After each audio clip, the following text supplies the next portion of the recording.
Well, well, a gravelly voice drawled from the shadows. It seems we have an audience. Amara's breath caught in her throat as she pressed herself harder against the cold stone wall, desperately wishing she could disappear into the darkness. This wasn't supposed to happen. She was just looking for a decent bottle of marsala to salvage her panna cotta reduction. She wasn't supposed to stumble into what was clearly a very private, very dangerous conversation. Two tall figures moved with predatory grace toward her position, and Amara found herself staring down the barrels of two very real, very threatening handguns. Her culinary knife set suddenly felt absurdly inadequate, tucked in her apron pocket. The wine bottle slipped from Amara Williams' trembling fingers, shattering against the stone floor of the cellar with a crash that echoed like a gunshot through the vaulted space. She froze, her heart hammering against her ribs as three pairs of eyes snapped toward her hiding spot, behind the ancient oak barrels. Well, well, a gravelly voice drawled from the shadows. It seems we have an audience.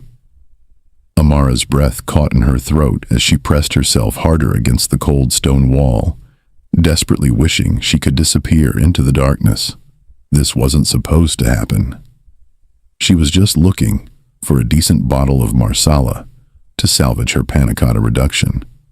She wasn't supposed to stumble into what was clearly a very private, very dangerous conversation. Two tall figures moved with predatory grace toward her position, and Amara found herself staring down the barrels of two very real, very threatening handguns. Her culinary knife set suddenly felt absurdly inadequate, tucked in her apron pocket. "Come out," commanded one of the men, his voice smooth as aged whiskey but hard as steel. Slowly, Amara raised her shaking hands and stepped into the dim golden light cast by the antique chandeliers. Her chef's whites seemed to glow in the darkness, marking her as exactly what she was, completely out of place in whatever deadly theater she'd just interrupted. The two men holding guns were identical, devastatingly handsome identical twins with sharp jawlines, intense dark eyes, and the kind of tailored Italian suits that cost more than her annual rent. Their weapons didn't waver as they studied her with an intensity that made her skin prickle. "She's the chef," said the third man, an older with silver, threading through his dark hair, and a smile that never reached his cold eyes. Vincent Caruso. She'd heard Sophia mention that name when briefing her about tonight's important guests. How unfortunate. She's heard far too much, wouldn't you say, gentlemen? "Mr. Caruso," one of the twins said, his voice dropping to a dangerous register that made the temperature in the cellar seem to plummet. "I think it's time for you to leave." "Leave? When we haven't finished our discussion about the Brooklyn territories?" Vincent's smile widened, but his hand drifted toward his own jacket. "Besides, we now have a witness problem. She heard me outline very specific plans. I can't have loose ends walking around, can I?" Amara's vision blurred at the edges. This couldn't be happening. She'd taken this job because Sophia promised it would be simple. Cook for some wealthy family's charity gala, collect a generous paycheck, and add a prestigious reference to her struggling catering portfolio. Nobody mentioned anything about territorial disputes or being a loose end. "The only person leaving here with a problem is you, Vincent." The second twin moved with fluid precision, positioning himself between Amara and Caruso. "Touch her, and this conversation ends very differently than you planned." "Dante, Dominic," Vincent chuckled, looking between the twins with mock amusement. "Always so protective. But she's nobody. Just some hired help who was in the wrong place at the wrong time." "She's under our roof," the twin called Dante replied, his gun still trained on Vincent with unwavering steadiness. That makes her our responsibility." Amara's mind raced. These were the hosts? The mysterious Donatelli brothers Sophia had mentioned only in hushed, reverent tones? The ones who'd requested complete privacy and the most exquisite Italian menu she could design? She'd imagined wealthy businessmen, perhaps old-money aristocrats. Not whatever this was. Vincent studied the standoff for a long moment, then laughed, a sound devoid of genuine humor. Very well. But I'll remember this, brothers. You're choosing to protect a witness over our business relationship. That's a very clear message. He adjusted his cufflinks with deliberate slowness. We'll continue this conversation another time. Soon. He walked toward the cellar stairs, pausing beside Amara. She could smell his expensive cologne mixed with something else. Gunpowder and malice. Enjoy your evening, sweetheart. I hope the Donatelli's protection is worth whatever price they'll ask you to pay. After Vincent's footsteps faded up the stone staircase, the silence in the cellar was deafening. Amara became acutely aware that she was alone with two armed men who'd just defended her from a third dangerous man, and she had absolutely no idea what happened next. The twins lowered their weapons simultaneously, the movement so synchronized it would have been fascinating under different circumstances. Dominic, or was it Dante, reached out slowly, as if approaching a skittish animal. You're safe now, he said softly. We're not going to hurt you. Safe. Amara's voice came out higher than intended, edged with hysteria she couldn't quite control. I just heard a man discuss killing me like he was ordering takeout. And you two pulled guns in a wine cellar at what's supposed to be a charity event. Nothing about this is safe. Dante, the one who'd spoken first, holstered his weapon and ran a hand through his dark hair. You're right, and I apologize for frightening you. But Vincent Caruso isn't a man who makes empty threats. Until we understand what he plans to do about you overhearing that conversation, you need to stay where we can protect you. Protect me? Amara wrapped her arms around herself, suddenly cold despite the cellar's moderate temperature. I don't even know who you people are. I'm just a chef. I was hired to cook, not to get involved in whatever this is. We know, Dominic said, his voice gentler than his brother's. Sophia Romano is our event coordinator. She hires the best, and clearly, her judgment was sound. The food tonight has been exceptional. Don't try to charm me, Amara snapped, her fear crystallizing into anger. I need to leave. I need to get out of here right now. You will, Dante assured her, but not until the event ends. If you disappear suddenly, it raises questions. Caruso has people everywhere. The last thing we need is him thinking we spirited you away, because you're important to us. I'm not important to you. I don't even know you. The twins exchanged a look that Amara couldn't interpret. Some silent communication that twins supposedly shared. When they turned back to her, something in their expressions had shifted. Softened, perhaps, or intensified. She couldn't tell which. Let us escort you back to the kitchen, Dominic offered, extending his hand. Finish your dessert course. Pretend this never happened. Our head of security, Marco, will stay with you until the last guest leaves. Then we'll talk about next steps.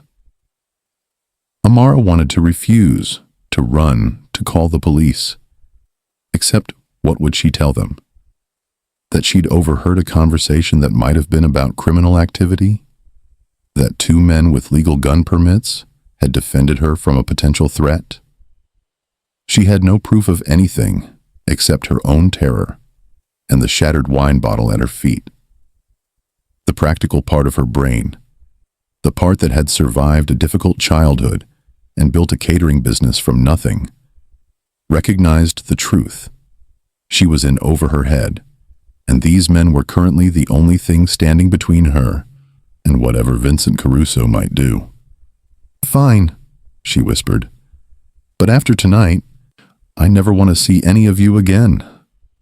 Dante's jaw tightened almost imperceptibly. "We'll see." Marco Ricci turned out to be a mountain of a man with kind eyes and a shoulder holster. He didn't bother to hide once the kitchen was empty of other staff. He positioned himself by the door, watching Amara work with the focused attention of a trained bodyguard. "You're very good at this," Marco observed as Amara plated the final panna cotta, her hands steadier now that she was back in familiar territory. "Cooking?" She piped a delicate swirl of salted caramel across the cream. "It's what I do." "Staying calm under pressure," he clarified. "Most people would have fallen apart down there." "I fell apart," Amara corrected, reaching for the candied hazelnuts. "I just fell apart quietly." Marco chuckled. The bosses appreciated that, and for what it's worth, they don't make a habit of involving civilians in family business. This situation was unusual. "Family business," Amara repeated slowly. "That's what you call it?" "It's what it is. The Donatellis take care of their people. They're fair, honorable in their own way, and they protect what's theirs." "I'm not theirs." "No," Marco agreed. "But they've decided you're under their protection now. That means something in our world." Amara wanted to argue, to explain that she didn't want to be part of their world in any capacity. But the servers were arriving to collect the desserts, and she had a job to finish. She could unpack the nightmare of this evening after she'd fulfilled her contract. The next 2 hours passed in a blur of final courses, guest compliments relayed through Sophia, and cleanup. Amara moved through the familiar routines mechanically, her mind replaying the cellar confrontation on an endless loop. Every time she heard footsteps, she tensed, half expecting Vincent Caruso to reappear with a gun and a permanent solution to his loose-end problem. Finally, mercifully, Sophia appeared in the kitchen doorway with a genuine smile. "Amara, you were magnificent tonight. The guests couldn't stop raving about the food. The Donatellis specifically asked me to convey their appreciation." She handed over an envelope. "Your payment, plus a bonus for the exceptional service." Amara opened the envelope and nearly dropped it. The check inside was 3 times her usual fee. "There must be a mistake," she stammered. "No mistake. They were very generous." Sophia leaned closer, lowering her voice. "Between you and me, I've never seen them this pleased with an event. They asked if you might be available for future private dinners." "I don't think that's a good idea." Sophia's perfectly shaped eyebrows rose. "The Donatellis aren't people you refuse lightly, Amara. Think about it at least. This could transform your business." Before Amara could respond, Marco cleared his throat. "Ms. Romano, I'll see Ms. Williams out. The brothers would like a word with her before she leaves." Sophia's expression flickered with something, surprise, concern. But she simply nodded. "Of course, Amara, it was a pleasure working with you. I hope we can do it again soon." After Sophia departed, Amara turned to Marco with narrowed eyes. "I thought I could leave after the event ended." "You can. They just want to talk first." He gestured toward the door. "This way, please." The estate was even more impressive when emptied of guests. Amara followed Marco through corridors lined with Renaissance paintings and marble sculptures, up a sweeping staircase, and down a hallway that ended at massive mahogany double doors. Marco knocked twice, then pushed them open. The office beyond was exactly what Amara expected from wealthy, powerful men. Floor-to-ceiling bookshelves, a fireplace large enough to stand in, leather furniture that probably cost more than her car, and windows overlooking manicured gardens illuminated by moonlight. Dante and Dominic stood by the windows, still in their formal attire but with jackets removed and ties loosened. They turned as she entered, and Amara was struck again by how identical they were, and yet how she could already tell them apart. Dante's intensity burned hotter, while Dominic's charm ran deeper. "Ms. Williams," Dante said formally, "thank you for staying. Please sit." "I'd rather stand." Amara crossed her arms. "Whatever you want to say it quickly. I'd like to go home." "Direct. I appreciate that." Dominic moved closer, his hands in his pockets, in a gesture that might have seemed casual if his eyes weren't so alert. "We need to discuss Vincent Caruso." "What about him?" "He's not going to forget you heard that conversation," Dante said bluntly. "He's paranoid, vindictive, and he doesn't leave loose ends. We embarrassed him tonight by protecting you. That makes you a target." Fear coiled in Amara's stomach. "Then I'll disappear. I'll take this check, leave the city, start over somewhere else." "He'll find you," Marco said quietly from his position by the door. "Vincent has resources, connections. If he wants you found, you'll be found." "Then what do you suggest?" Amara demanded, her voice rising. "I can't just live in fear forever." "No," Dominic agreed, "but you can accept our protection. We're offering you a position, private chef for the Donatelli family. You'd work exclusively for us, live on the estate grounds in the guest house, and have our full protection." Amara stared at them in disbelief. "You want me to move in here?" "It's the safest option," Dante said. "Vincent won't move against you while you're under our direct protection. And frankly, after tonight's menu, we'd be fools not to try to keep you." "This is insane. I have a business, clients, a life." "A business that's struggling," Dominic countered gently. "Sophia mentioned you've been having trouble booking high-end events. We're offering you financial security, creative freedom with unlimited budgets and safety. What we're asking in return is your cooking and your discretion. You're asking me to become part of your world, the world that includes men like Vincent Caruso and guns in wine cellars. We're asking you to let us protect you," Dante corrected. "There's a difference." Amara looked between the twin brothers, searching for deception or manipulation. Instead, she found something unexpected, genuine concern and an intensity that made her pulse quicken for entirely different reasons than fear. "I need time to think about this." "Take the weekend," Dominic said, pulling a card from his wallet. "This is my personal number. Call anytime, day or night." "But Amara?" His voice dropped seriously. "Be careful. Don't go anywhere alone. Vary your routes. And if you see anyone suspicious, call me immediately." Amara took the card, her fingers brushing his briefly. The contact sent an unexpected spark up her arm. "You're really that worried about me?" "Yes," Dante answered simply. "We are." Marco drove her home in a sleek black SUV with tinted windows, checking the mirrors constantly, and taking a circuitous route that Amara suspected was designed to lose any potential followers. When they finally reached her modest apartment building in Brooklyn, he insisted on walking her to her door and checking the interior before letting her enter alone. "Lock everything," he instructed, "and keep that card handy. The bosses meant what they said. Call if you need anything." After he left, Amara locked her door, engaged the deadbolt and chain, then collapsed on her worn sofa.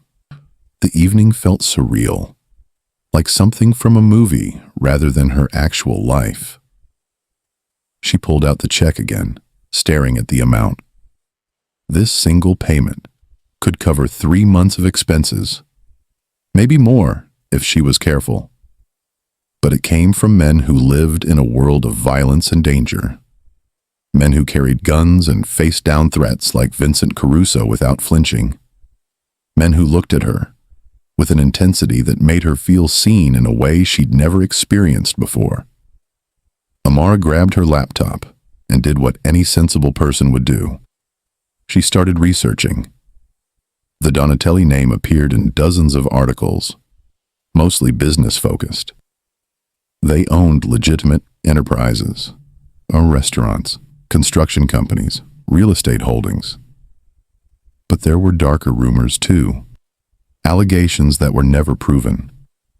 Whispers of organized crime connections. She found photos of Dante and Dominic at charity galas, business conferences, even a few with local politicians.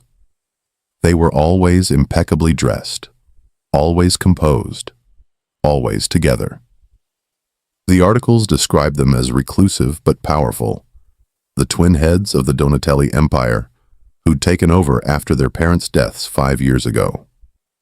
Their parents had been killed in a car accident that some sources suggested wasn't actually an accident at all. Amara closed her laptop, her head spinning. These weren't just wealthy men offering her a job.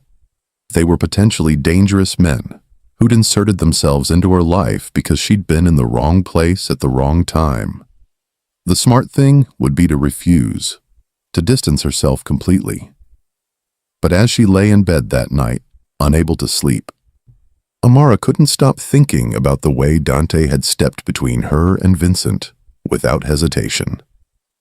The way Dominic had spoken to her with genuine respect despite the circumstances. The way both brothers had looked at her. Not just as a problem to solve, but as a person worth protecting. Nobody had protected her in a very long time. Her phone buzzed with a text from an unknown number. "Sleep well, Amara. You're safe tonight. D." She didn't ask which deal. Somehow, she suspected it didn't matter. The Donatelli twins seemed to operate as a unit, two halves of a dangerously compelling whole. Amara stared at the message for a long time before typing back, "How did you get my number?" The response came immediately. "We're very thorough. Sweet dreams." She should have been angry about the invasion of privacy. Instead, she felt something else entirely. A flutter of anticipation that terrified her more than anything else that had happened tonight. Amara's world collapsed on a Tuesday morning, exactly 12 days after the Donatelli charity gala. She was reviewing invoices at her tiny desk in the corner of the commercial kitchen she rented when her phone rang. The supplier who provided her with specialty ingredients, the one she'd worked with for 3 years, was calling to terminate their relationship effective immediately. "What do you mean, terminated?" Amara demanded, her heart sinking. "We have a contract." "I'm sorry, Ms. Williams. We're restructuring our client list. We'll be refunding your deposit." The supplier's voice was apologetic but final. "I really can't say more than that. Can't or won't." But the line was already dead. 2 hours later, her meat purveyor called with an identical message. Then her seafood supplier. By noon, the landlord of her kitchen space appeared with a lawyer and a 30-day termination notice for her lease, citing violations she'd never committed. Amara sat among her copper pots and professional knife sets, watching her carefully built business crumble around her. This wasn't coincidence. This was sabotage, systematic and thorough. Her phone buzzed with a text from a client canceling their daughter's wedding reception, an event that was supposed to be her biggest payday of the season. The reason given was budget constraints, but Amara knew better. "Donatelli," she whispered, fury rising in her chest like a tidal wave. Those bastards, they'd done this. They destroyed her livelihood to force her hand, aimed to make her dependent on their offer. She grabbed her keys, not bothering to change out of her flour-dusted jeans and simple black t-shirt. The drive to the Donatelli estate took 40 minutes, and with every mile, her anger crystallized into something cold and hard. By the time she reached the iron gates, She was practically vibrating with rage. The security guard recognized her immediately. "Ms. Williams, we weren't expecting—" "Open the gate, now, or I'll make enough noise that your neighbors start asking questions." He must have heard something dangerous in her voice because he complied without further argument. Amara drove up the winding driveway, with her old sedan's engine protesting the steep incline, then slammed on the brakes in front of the main entrance hard enough to leave tire marks on the pristine cobblestones. Marco appeared before she'd even fully exited the vehicle. "Ms. Williams, is everything—" "Where are they?" she demanded. "Dante and Dominic. Where are they right now?" "They're in a meeting, but I don't care if they're meeting with the Pope himself. Get them, now." Something in Marco's expression shifted. Respect, maybe, or surprise. He pulled out his phone, spoke quietly, then nodded. "They'll see you in the main office. Follow me." The walk through the estate felt longer than Amara remembered, her anger building with each step. When Marco opened the office doors, she brushed past him without waiting for an invitation. Dante and Dominic stood behind a massive desk, papers spread before them, and serious expressions on their handsome faces. They looked up as she entered, and she saw the exact moment they registered her fury. "Amara," Dominic began, his charm automatically engaging. "This is an unexpected—" "You destroyed my business," she interrupted, her voice shaking with controlled rage. "My suppliers, my clients, my kitchen lease, all gone. All within 12 days. That's not coincidence. That's you." Neither brother denied it. Dante simply nodded slowly. "Yes, it was necessary." "Necessary?" Amara's voice rose. "You systematically dismantled everything I've worked for and you call it necessary? Who the hell do you think you are?" "People trying to save your life," Dante replied, his tone infuriatingly calm. "Vincent Caruso put a price on your head 3 days after our event. We intercepted the contract before anyone could act on it. But that doesn't mean the threat disappeared." The words hit Amara like a physical blow. "What?" Dominic moved around the desk, his hands raised in a placating gesture. "He hired someone to make you disappear, Amara. A professional. We convinced the contractor to decline the job and alerted our other contacts that you were under Donatelli protection. But that only works if you're actually under our protection." "So you what? Decided to destroy my life to force me to accept your offer?" Amara demanded.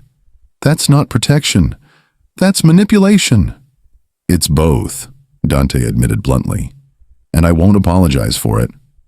You refused our help, but the danger didn't go away just because you wanted it to. We needed you here, where we could keep you safe." "You needed to control me," Amara shot back. "There's a difference." "Is there?" Dante moved closer, and Amara had to fight the urge to step back. His intensity was overwhelming up close. "You're a witness to a conversation that could destroy Vincent's operations. He can't let you live with that knowledge. Every day you spent in that apartment, shopping at your regular markets, meeting with clients in public, you were exposed, vulnerable. One bullet, one accident, and you'd be gone. And taking away my livelihood was your solution. Giving you a new one was our solution," Dominic corrected gently. "Amara, we're offering you more than protection. We're offering you a fresh start. No more struggling to pay rent. No more begging clients for deposits. No more compromising your art because you can't afford the ingredients you really want to use." "I built that business from nothing," Amara whispered, tears burning behind her eyes. "It was mine." "And it made you a target," Dante said quietly. "We can't change that, but we can offer you something better." Amara wanted to refuse, to storm out, to maintain her independence and pride, but exhaustion was creeping in around the edges of her anger. She was so tired of fighting, fighting for recognition, fighting for clients, fighting to keep her head above water financially. "What exactly are you offering?" she asked finally. "A position as our private chef," Dominic said. "You'd live in the guest house on the property.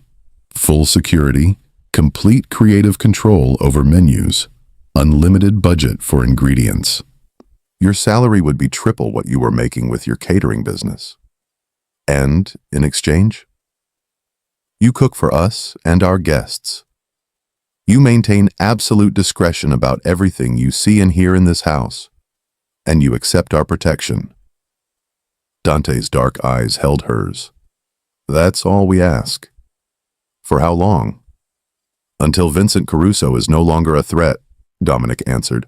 "Or longer, if you choose to stay." Amara laughed bitterly. "I don't have a choice, do I? You made sure of that." "You always have a choice," Dante said. "We've simply adjusted the variables to make the right choice easier to see." "That's a pretty way of saying you manipulated me." "Yes," he agreed without shame. "Because the alternative was finding your body in a dumpster somewhere, and that was unacceptable to us." The raw honesty in his voice startled her. Amara studied both brothers carefully, looking for deception. Instead, she saw genuine concern, mixed with determination and something else. Something heated and intense that made her pulse quicken. "Fine," she said finally. "I'll take your offer. But I want a contract, in writing, with clear terms about my employment and my freedom to leave when this is over." "Agreed," Dominic said immediately. "Marco will have our lawyer draft something this afternoon. And I want my own space. I'm not living under your constant surveillance." "The guest house is completely private," Dante assured her. "We'll respect your boundaries." "One more thing," Amara added, lifting her chin defiantly. "If I'm going to be here, you don't lie to me about anything. I deserve to know what I'm walking into." The brothers exchanged another one of their silent twin communications before Dante nodded. "Agreed. Complete honesty." "Then tell me the truth about something right now," Amara demanded. "Why me? Why go to all this trouble for someone you don't even know? Don't tell me it's just about protecting a witness. There's something else." The silence that followed was heavy with unspoken words. Finally, Dominic spoke, his voice softer than she'd ever heard it.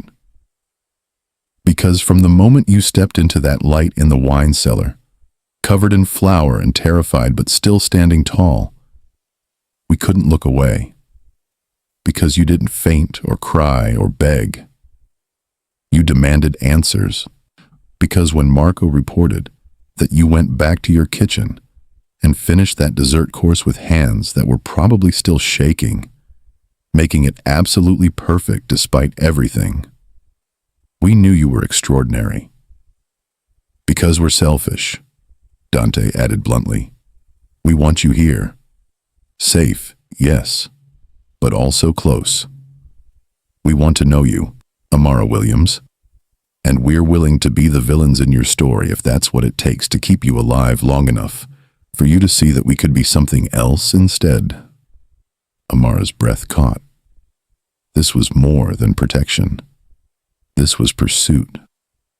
These dangerous, powerful men were pursuing her, and she had no idea how to process that reality. "I don't know how to respond to that," she admitted quietly. "You don't have to," Dominic assured her. "Not yet. Move into the guest house. Let us prove that this can work. Everything else can wait." Marco appeared with a set of keys and a tablet containing the digital contract. Amara read every word carefully before signing, noting that the terms were surprisingly favorable. She could leave with 2 weeks' notice once the security threat was resolved. Her salary was deposited into her personal account monthly. She had full creative control over all culinary decisions. The guest house was a revelation, a 2-bedroom cottage with a modern kitchen that would make any chef weep with joy. a cozy living space with a fireplace and windows overlooking a private garden. It was nicer than any apartment Amara had ever lived in. "We stocked the kitchen based on the preferences Marco noted during your research," Dominic said, watching her explore. "But if there's anything you need, just ask." Amara opened the refrigerator to find it filled with top-quality ingredients, organized exactly how she would have done it herself. "You've been thorough." "We're always thorough about things that matter to us," Dante said from the doorway. Over the next 2 weeks, Amara settled into a routine. She prepared meals for the brothers and their various business associates, learning to read the room and adjust menus based on the tenor of meetings. Some dinners were relaxed, full of laughter and wine. Others were tense, with undercurrents of danger that reminded her exactly who she was working for. The Donatelli family business was vast and complex. Some of it was completely legitimate. The restaurants, the construction company, the real estate holdings. But other aspects existed in shadow, whispered about, but never openly discussed. Amara learned not to ask questions about certain visitors or why some meetings happened after midnight. What surprised her was how the household staff treated her. They were respectful, almost protective. When one of the younger soldiers made a crude comment about her curves while she was retrieving herbs from the garden, he was dismissed from the property within an hour. The message was clear. Amara was untouchable. Dante and Dominic themselves were studies in contrasts and similarities. Dante was intense, brooding, and direct to the point of bluntness. He appeared in her kitchen late at night after difficult meetings, sitting silently while she worked, finding comfort in watching her create. He never asked her to cook for him during these visits. He just wanted to be near her. Dominic was charming, playful, and observant in ways that startled her. He brought her rare ingredients from his travels, remembered casual comments she'd made weeks earlier, and made her laugh when the weight of her new reality felt overwhelming. He danced with her in the kitchen to old Italian songs, teaching her the words and making her feel lighter than she had in years. Both men were falling for her. Amara could see it in the way they looked at her, the care they took with her comfort, the barely concealed jealousy when the other monopolized her attention. The terrifying part was that she was falling for them too. It happened gradually, then all at once. The way Dante taught her to shoot, his hands steady on hers as he corrected her stance. The way Dominic listened to her talk about her culinary dreams, to her taking notes and making plans to help her achieve them. The way both of them made her feel valued, not for what she could provide, but for who she was. 3 weeks into her residence, Marco was injured protecting her during a supply run to the farmer's market. Vincent's men had been waiting, and the confrontation turned violent. Amara watched Marco take a bullet to the shoulder before Dante and Dominic arrived with reinforcements. Their fury terrifying to witness. The men who'd attacked them didn't leave breathing. Back at the estate, while the family doctor treated Marco's wound, Amara stood in her kitchen and shook. Not from fear, but from exhaustion. She was tired of being afraid, tired of being a target, tired of being a pawn in a game she didn't understand. When Dante and Dominic appeared, still dressed in blood-spattered clothes, she turned on them with unexpected ferocity. "I can't do this," she said, her voice breaking. "I can't live like this, always waiting for the next attack. I can't watch people get hurt because of me.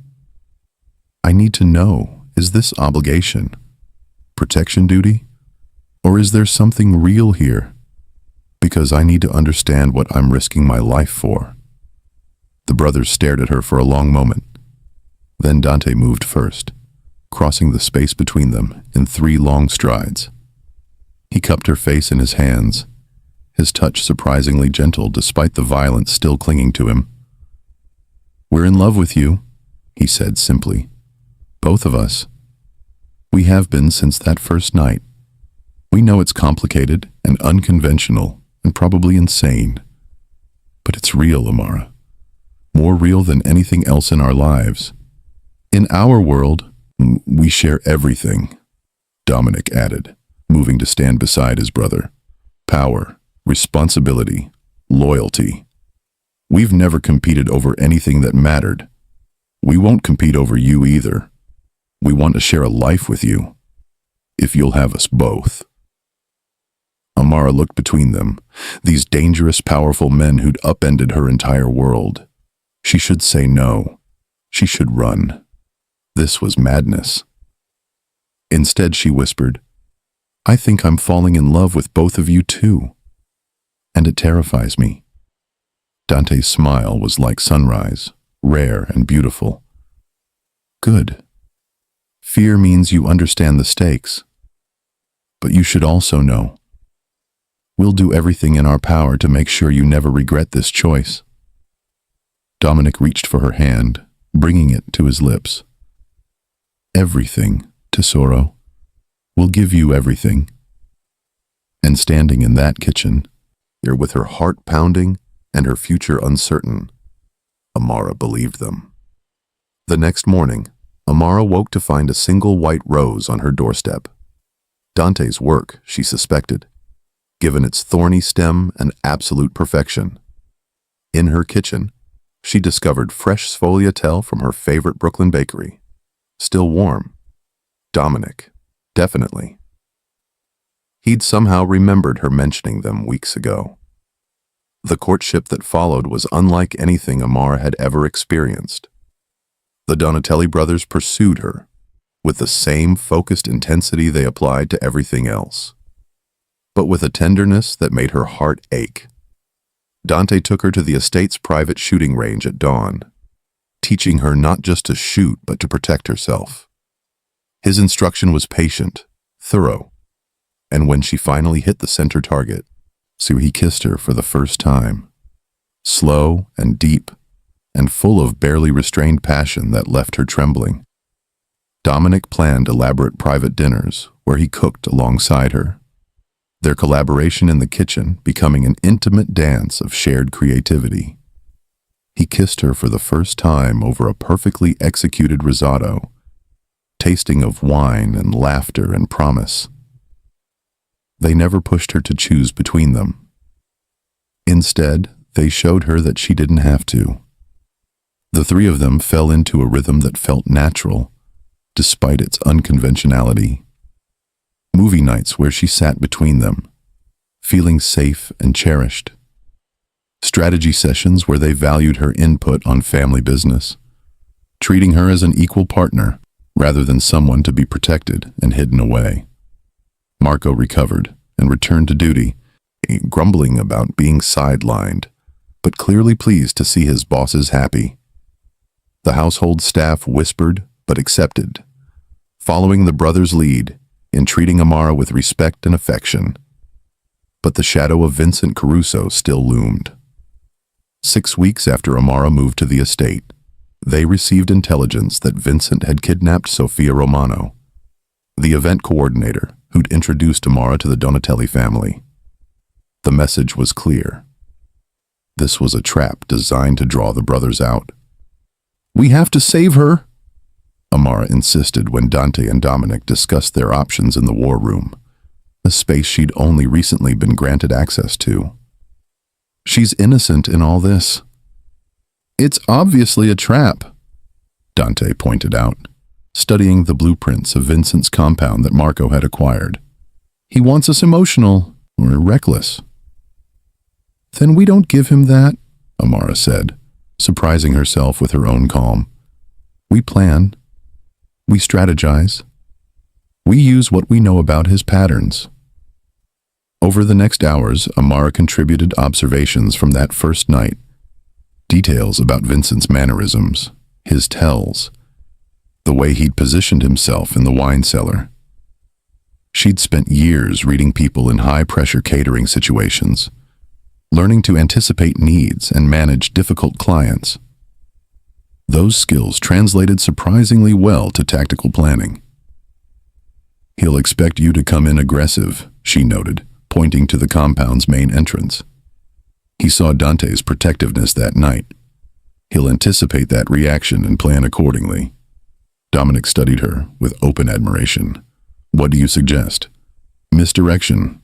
Make him think you're doing exactly what he expects, then hit him from the side he's not watching." The plan came together with Amara's insights woven throughout. She wasn't just a victim to be protected anymore. She was part of the team, contributing value beyond her culinary skills. The night of the raid, Amara insisted on being in the tactical van with Marco, monitoring communications. Dante and Dominic tried to argue, but she stood firm. "I need to see this through," she insisted. "I need to know I'm not helpless." The operation unfolded with precise coordination. While Dante led a visible assault on the front entrance, drawing Vincent's forces exactly as Amara had predicted, Dominic's team infiltrated from the east, using service tunnels that the blueprints had revealed. Amara listened to the controlled chaos over the radio, her heart in her throat. When she heard Dominic confirm Sophia's location, she exhaled with relief. When Dante reported Vincent cornered, she felt grim satisfaction. The confrontation between Vincent and the twins was brief and final. Vincent had underestimated them, had assumed their feelings for Amara made them weak and emotional. Instead, those feelings made them more dangerous. Two men fighting to protect someone they loved were unstoppable. When the brothers returned to the van with Sophia shaken but unharmed, Amara threw herself at them, needing to feel their solidity, their realness. They held her between them, and she felt the tension drain from their bodies. "It's over," Dante murmured against her hair. "Vincent's organization is finished. You're safe now." "We're safe," Amara corrected. "All of us." The weeks that followed were lighter, as if a heavy weight had been lifted from the entire estate. The Donatelli family business continued, but without the constant threat of Vincent's vendetta, there was room for joy. Dante taught Amara about the family history, sharing stories of his parents and the empire they'd built. He showed her vulnerability beneath his intensity, confessing his fear of losing people he loved after witnessing his parents' murder. Dominic revealed the pressure of being the charming twin, always smoothing over his brother's bluntness, always being the diplomat. With Amara, he could drop the facade and just be himself. Sometimes serious, sometimes silly, always genuine. And Amara shared herself too. Her difficult childhood in foster care, her determination to create something of her own through cooking, her fear of never being enough. The brothers listened, understood, and loved her more fiercely for her honesty. 3 months after Vincent's defeat, Dominic appeared in Amara's kitchen with Dante close behind. Both men wore matching expressions of nervous determination that immediately put her on alert. "What's wrong?" she asked, wiping her hands on her apron. "Nothing's wrong," Dominic assured her. "We have a question." They both dropped to one knee simultaneously, pulling out a velvet box that contained a stunning ring, a sapphire surrounded by diamonds, unique and beautiful. "Amara Williams," Dante began, his voice rough with emotion. "You walked into our lives by accident and changed everything. You made us better men. You made our house a home."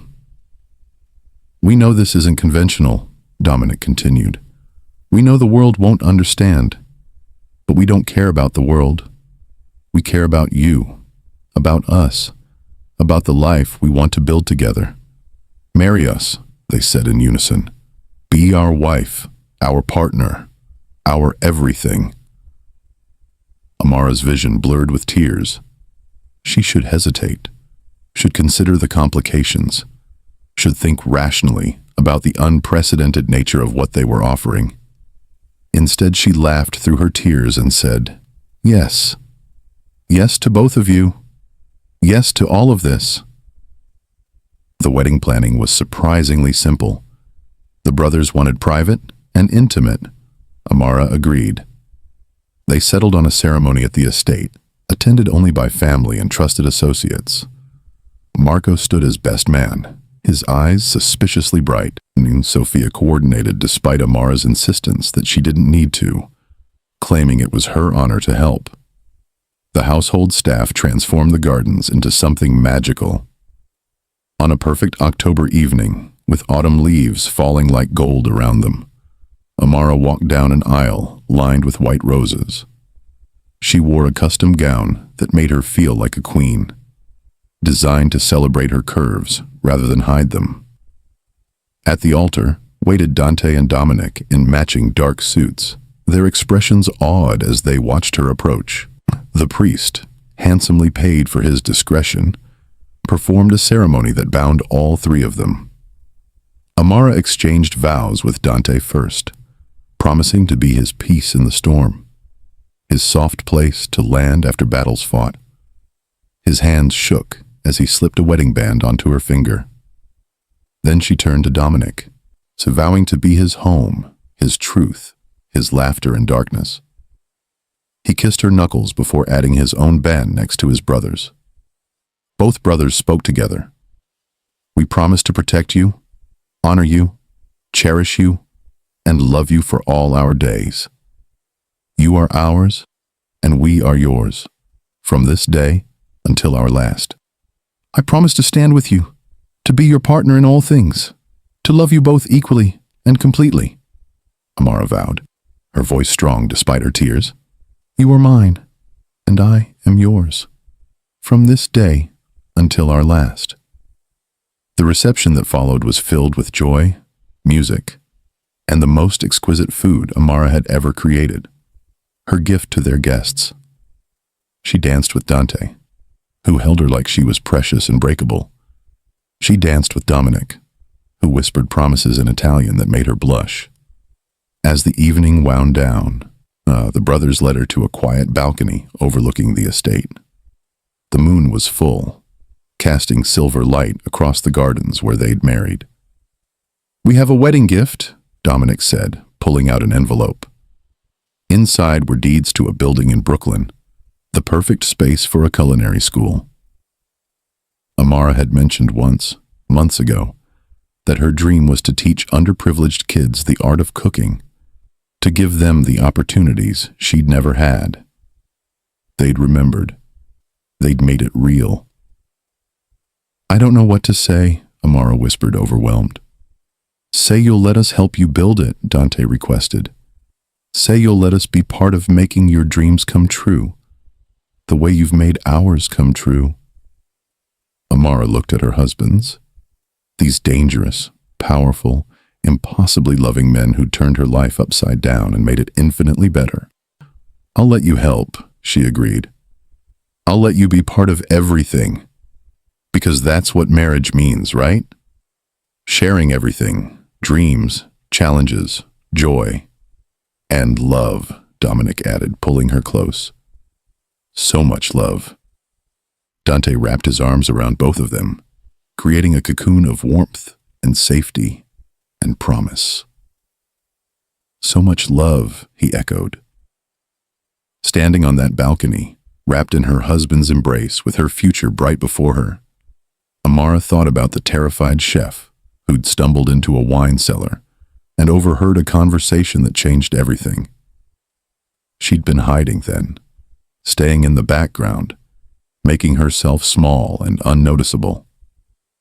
But the Donatelli twins had pulled her forward, into the light, into their lives, into a love she never imagined possible. She wasn't hiding anymore. She was home. Did you enjoy Amara's journey from terrified chef to beloved wife of the Donatelli twins? Want more captivating mafia romance stories featuring strong women and the dangerous men who love them? Subscribe to our channel for weekly stories that will keep you on the edge of your seat. Drop a comment below telling us which Donatelli brother you fell for first, Dante's intense protectiveness or Dominic's charming devotion. And don't forget to like this video and hit that notification bell so you never miss another story. Your next favorite romance is just one click away.